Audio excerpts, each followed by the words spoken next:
Hello. Again, thank you so much, Jennifer, for making spaces and for sharing all about what WPP is doing for its people.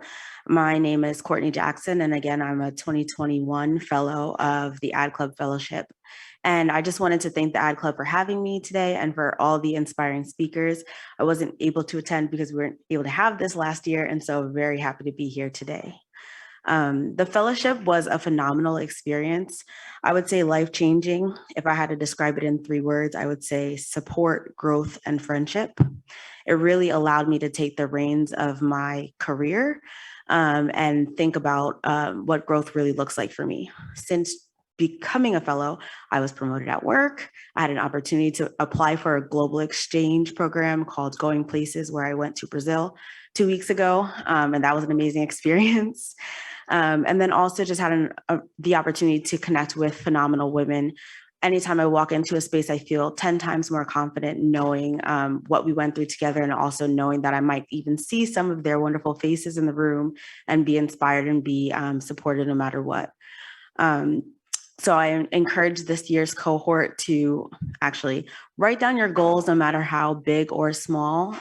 Through the program, you're going to learn a lot and your goals may change, but knowing where you started really helps you determine where you end up at the end of the program. And now jumping back into the program, it's my pleasure to introduce the financial wellness session featuring Marley Bernard, president of Iron Birch Advisors and advisory practice of Ameriprise Financial.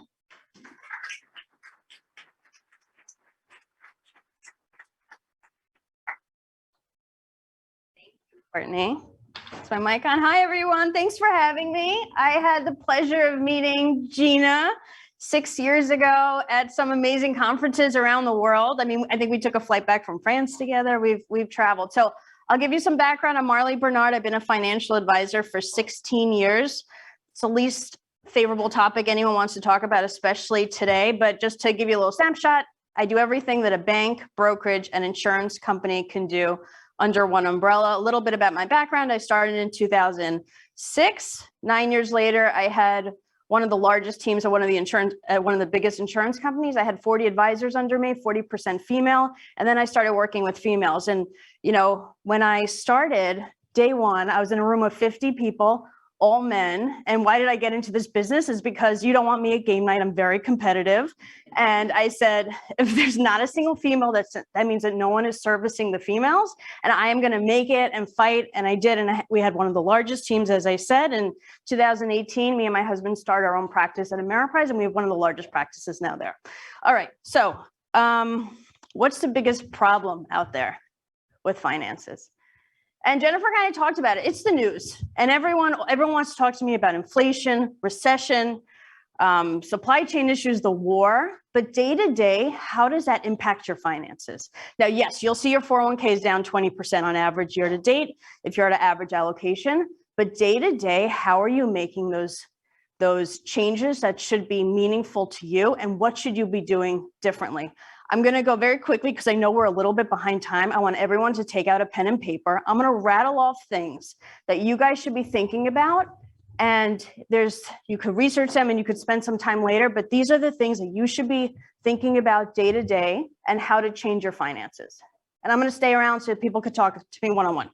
Okay. So first thing is you want to have 3 to 6 months of your fixed living expenses in cash. Before anyone does anything else, that's always a top priority no matter what. If something were to happen, you need to dip into those savings. If you lost your job, break your leg, whatever it is, you need to have that. So that's always step number 1. Number 2, do you have an old 401k, 403b, 457 lying around in previous employers? If so, the question is why? If it's intentional, great, but you don't want to just have things floating around. What happens is, and this was mentioned earlier, people tend to switch jobs. It used to be 5, 10 years where people spend their whole life and get a gold Rolex, whatever it was.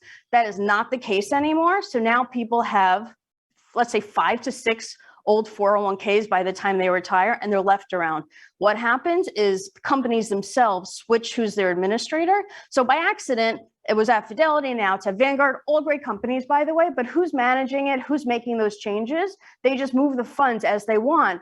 and all of a sudden your money is somewhere else and there's blackout periods, there's a lot to it, but you want to take control over it. You have the option of rolling it into your own IRA, Roth IRA. It's a non-taxable event, and you could take ownership of that account, and you should. So that's number 2. By the way, a lot of people forget 401ks, 403bs, 457s. Those are all tax codes. They all move the same way. Depending on your tax rate, 30% is a loan from the government. So remember, if you think you have all this money in an IRA, 401k, 30% is going back to the government at some point. So be aware of that. This one's a little complex, but I think it's so important and people aren't talking about it enough. The tax laws are set to sunset at the end of 25, starting 26. Our marginal tax rate, how much we get taxed on every dollar, it goes up as you make more money. They're set to go higher automatically if nothing changes in Congress. So there's a very big opportunity. Write this down and we could talk about it later because it's really dependent, it's case specific. There's something called Roth conversions. It's not fun. You pay the taxes today on your IRA dollars, but you could pay the taxes today at today's tax rates. No one wants to pay taxes, but you have to. Pay them today, convert it to a Roth. So now it grows and comes out tax-free. And you're doing it at today's tax rates, which are lower, unless, and it really depends on how much you're making in certain things. But also the market's down 20%. So you get to do it at a 20% discount because the market's lower. You flip it to a Roth, and now you have that money growing and coming out tax-free. The younger you are, the more powerful that is because you have a longer time horizon. Very important. You guys, a lot of you work for a big company. So you have corporate benefits. Those are amazing things. For anyone who runs their own business, health insurance is so expensive. All these things are so expensive. You have amazing corporate benefits. Know what you have, and also know that what you have sometimes isn't portable. What does that mean? If you have life insurance and you have a family and you left tomorrow, does that life insurance come with you? Most likely it doesn't. So you want to make sure what's important to you is covered. So life insurance, disability, long-term care for some companies, make sure you understand what you have. And also, most importantly, if it's portable. And there's a lot of language in there specifically around disability insurance. This room is relatively young. Our biggest asset is our ability to earn income over time. Unless you have a trust fund, which good for everyone who does. But if you don't, then you have to protect that income. So you want to understand that typical disability policy is you have 60% of your base salary covered. So if you have 1099 income or commissions, that usually isn't covered. So 60% of your base income, but it's also taxable since the company gives it to you.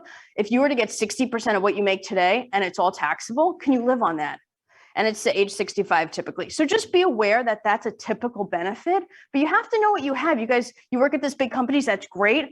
If, when I'm someone's advisor, I am hounding them, making sure we know everything. And also companies can change the benefits. So you need to be aware of that that's not actually yours. If they change, the whole company policy changes. So you should be aware of that as well. Anyone who has existing life insurance, anything over 10 years, the cost of life insurance, unlike everything else in this world, specifically inflation is killing us right now, life insurance goes down. People are living longer, just statistically. So if you have a policy that's over 10 years old, usually you could reprice it and get about a 40% discount. And also there's a lot of riders, like you could add a long-term care rider, which, we're young, but if something happens to us physically, and the definition is that you can't perform 2 out of the 6 activities of daily living, you could add a rider to your life insurance where the death benefit becomes available to cover long-term care expenses. Super valuable and very inexpensive.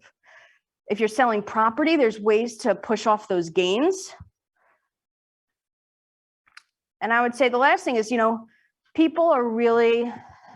we really work backwards. I rattled off a ton of things.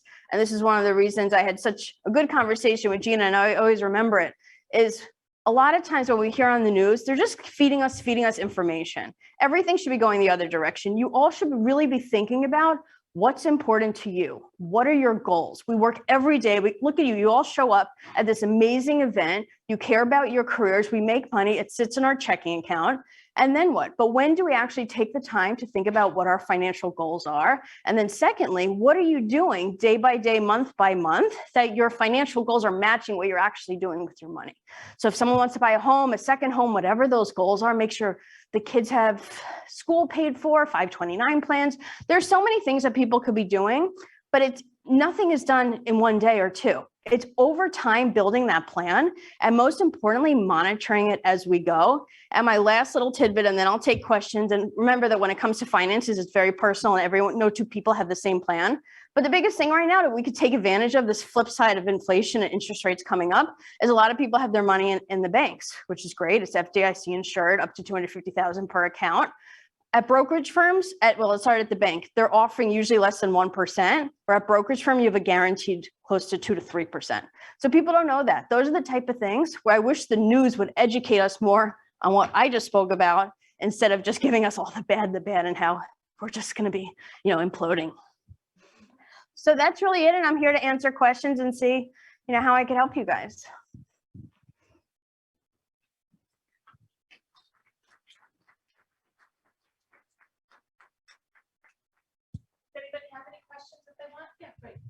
Hi, Marley. My question for you is around what advice or recommendations do you have for people who feel stressed about money? And I don't mean about making money, but just about like money in general. People who have negative feelings or fear or insecurity or insomnia about money. What can they do to make it better? Well, money is my favorite topic. And I think what people don't do is talk about it enough. And that would be my recommendation. I know I was sitting with you and we spoke about it earlier. Women don't talk about money enough. They don't talk about how much they make. And it's the flipped opposite of what guys do. They sit around, they sit at the bar, they talk about money. How much are you making in your accounts? They also brag differently. And often I find it's inaccurate. But I think the biggest thing we can do is truly talk about our money, what our problems are. I find it so helpful. I do a lot of women events, and if I'm talking about one little topic, you'll see people like overhearing and listening. And then it comes to their situations. We're all going through very similar things on our own in a bubble because we never grew up talking about finances. It's one of the reasons I became, and I'm in this business, is because no one talked to me about finances, and I hated it. I felt it was a secret. And also the fear of the unknown is always worse than reality. And I felt like when I could finally talk about it and get control of my finances is when I felt more sane. And that's why I love working with women specifically with their own finances, because they're much more knowledgeable than they realize they are. It's just they don't talk about it, and they don't have people to talk about it, and it's too taboo. Thank you for that question. Hi, I have a quick question about life insurance with cash value. Yes. There's so many in the market, and I just purchased one. I'm trying to figure out, do I get another one? How do I find the best option? Okay, so life insurance with cash value means that it's a permanent policy. So there's two types of life insurance. One is term. It's very cheap. If you're 30 years old, for $1 million of coverage, it's about $35 a month. So by the way, anyone who's young, whether you have a family or not, or you plan to have a family, it's a no-brainer cheap thing. When you're young and healthy, it's so inexpensive. Lock in your rates. You'll thank me later. What's your name again? Marie. So what you're talking about is a permanent life insurance. And what's great about them is that they last forever. So they're illustrated to run to 120 years old. There are 4 types of permanent life insurance: whole life. You don't have to write this down. I'll break it down. So whole life, universal, index, and variable. And they all are structured for different reasons. So you could structure a cash value life insurance where you're minimally funding it because you're really just trying to pay the least amount, but make sure that policy's there so that whenever you pass away, your kids will get it. So that's one way to do it. There are other policies. So let's say you're saving a ton of money, you're maxing out all your retirement plans, and you're looking to have additional savings. I do this personally. So it's called a variable policy. So it's linked to the market. I'm not just paying the bare bones cost of insurance. I'm paying 5 times the amount at least, because every dollar above the cost of insurance grows and comes out tax-free. So it has the same tax treatment as a Roth IRA, what I was talking about earlier, but I could put a ton of money in. I have some clients who put $1 million a year, these hedge fund guys who have big bonuses and gals, that allows it to grow. So it really depends on how you structure it. What I find is the problem is that often advisors are in the space of life insurance and managing money, and they don't know sometimes what they're doing. So I find policies that you might set up for one goal, but when I ask you some more questions, it wasn't structured the right way. So if you're getting a second policy, I'd first review what you have, why, and I'm happy to talk to you about it, and then see what you're trying to achieve, because it should be, there's a lot you could do with insurance, specifically for the next generation. If you had a $2 million policy that you have for the kids, if you own it outright, it's in your estate. So by the way, you'll have estate tax. It's going to be inclusive in your estate when you pass away. If you put that policy into an irrevocable life insurance trust, now it's considered out of your estate and it goes to the kids completely tax-free, estate tax-free, income tax-free. So there's a lot of basic things that people don't know about. When I see a policy that's in someone's estate, I want to know why. So is that policy, and don't answer, but like if that policy is in your own name, there should be a reason. Is it in a trust? There should be a reason.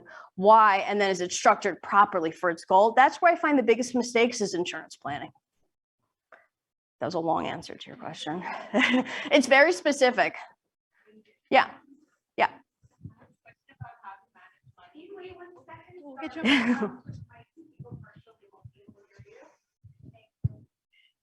Yeah, hi. My question is about how to manage money in case of an uncertain event like divorce or a hurricane or something. Like, Oh, those what are do you two very different things. Whoa. I guess not, no.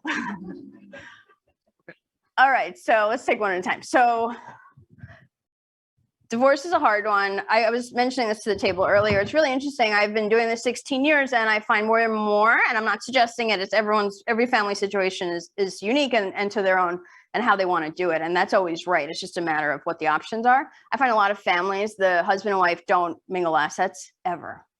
So I'm not suggesting you do that, but if someone feels that way, it's to your benefit to start separating assets and get a lawyer as soon as possible, because they will really give you really good tips. And my husband went through a divorce, and you know we've learned a lot. I've learned a lot afterwards, unfortunately, but yeah. Hurricane, I don't know how to deal with that. So I hope your money is not in cash in your home if it's a hurricane. But I will say, you know, I'm a huge fan of insurance, property and casualty, cover yourself as much as possible. But that's like the what if planning. So when it comes to, that's why like 3 to 6 months of cash is always key. But other than just having insurance around protecting the home, there's not much you can do, but that cash is king when it comes, and cash is protection. It's also an insurance policy for yourself. Yeah. Thanks. We're talking about managing money and like best ways to do that. What are some best practices for like what we can do with our bonuses? Where you think we should invest those and things like that? Okay, good question. And managing money is, I would first say that everyone, and I could send anyone you want, I'll send it to Gina and anyone who wants it, or I'll give my contact information. Everyone should do a risk tolerance questionnaire. It's so basic, it shouldn't take you more than 2 minutes, but it'll give you a gauge of your appetite for risk. It should be a benchmark. And once you should do it again, because life changes, how you feel about the market changes. I have a lot of clients who told me they were aggressive all these years, and then this happened, right, since January. And now they feel differently. And it's something that you have to ride the markets. You know, we had unbelievable years where it's kind of too good to be true. And then we have such a big pullback. So people feel very differently than they felt in the past. So that's the first thing. Tax planning is so key. So if you're not maxing out your 401k, try to get your bonus into your 401k. You might have to call HR and do it a few weeks prior, because it goes based on your paycheck and payroll. So if you know you have a big bonus coming in, you want to max that out. In terms of investing, it's very personal. So, you know, there are some strategies that have downside protection, but then you lock it up for a year or two. Are you comfortable with that? But then you have that protection. There are people that want to be super aggressive and go into different sectors. But what I will say is you should be saving, and you should be saving every single year, and it's year over year. You don't get rich overnight. You want to be saving, 13 to 15% of your income at all times. And then depending on if you have kids and family and other things, the numbers scale up. And also New York's just a different world. Our real estate's so expensive. So the American dream is to buy a home. Those numbers are just different here. You want to buy the tiny little hole in the wall and it's $1 million. I don't even know if it is, probably like 1.5 now. So, and the interest rates are so high. We're double mortgage rates than a year ago. So it's a very interesting time. And I will say for that, everyone's in the now, but don't forget, the Fed has to deal with inflation. There's a problem. Yes. But also once this tames down, things will go back down. We're just in this moment, and we always think about the now. When rates go back down, we could refinance mortgages again, right? So if you have to buy a home and you have these rates that are terrible and you're paying a lot, when rates go down, you'll refinance. It's not the end of the world just because you might get locked in at these rates, but it doesn't mean you won't have options later on. It's just a question of how long the market will take and the Fed to lower those rates back to refi. I think I'm the last question. Okay. Hi, I'm Carly Feinstein and I have 2 teenagers. So let's take a moment and feel sorry for me. So I have no idea how I'm going to pay for college. So a long time ago, a financial advisor said to me if you have any money, put it into retirement, not into college savings, because they could always take out loans. You can't take out a loan for retirement. Correct. So I would just love to hear your thoughts on paying for college. That is the answer I've been giving for years, and it's true because there's 2 sides to that, and it's the reality. I also have clients who they'll come to me now, not previous clients, and they don't have enough to retire, and we have to have some ugly conversations. And it's very different, and they can get loans. Your kids have years to pay it back, and that's the right advice. What do? You let the kids work and pay it back because you have to make sure your retirement's covered. People aren't talking about enough the healthcare expenses that's out of pocket as we get older, specifically in the much later years in life, unfortunately.